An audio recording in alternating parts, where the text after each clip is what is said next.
কি হয়েছিল? আমি প্রথমে আজকে সকালে খবর পাইছি আমার স্বামী বিয়া করছে। বিয়া করানোর সঙ্গে সঙ্গে আমি শুনে গেছি প্রথম ধরনের দাও দিয়ে আমরা ধরাই দিছে। তারপরও আমরা বাড়িতে আইয়া থানার ভিতরে একটা ইনফরমেশন দিছি।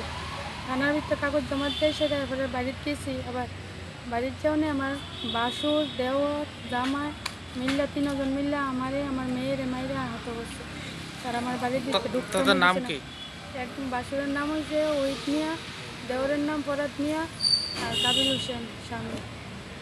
আচ্ছা, গত আজকে 4 বছর তামাতি তারা সবাই বাড়ির মধ্যে সবাই মিললই আমার টর্চারিং করতেছে, অত্যাচার করতেছে।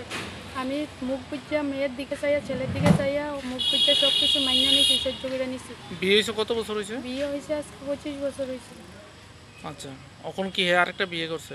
এখন আরেকটা বিয়ে করছে। আমি এখন বাড়িতে গেছি, যাওয়ার পথে বউয়ের পলাই লিছে।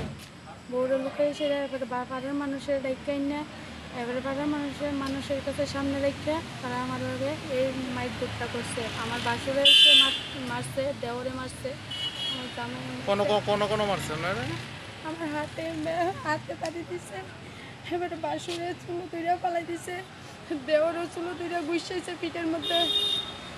আমি ওখানে তারার লেগে শক্ত বিচার চাই, আপনার কাছে জুরাত করে কই আমি এটা শক্ত বিচার চাই। আমার মেয়েটা কাটতে গেছে, ছেলেটা কাটতে গেছে, আমি এটির লেগে কই যাবো। বাড়ির ভিতরে তারা আমার ঢুকতামই দেয় না, আমি ছেলে মেয়ের খাওয়ান খরচ দেয় না।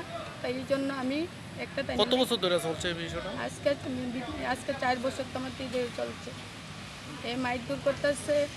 এবারে আপনার স্বামীর বাড়ি কোন জায়গা? স্বামীর বাড়ি নবীনগর থানা?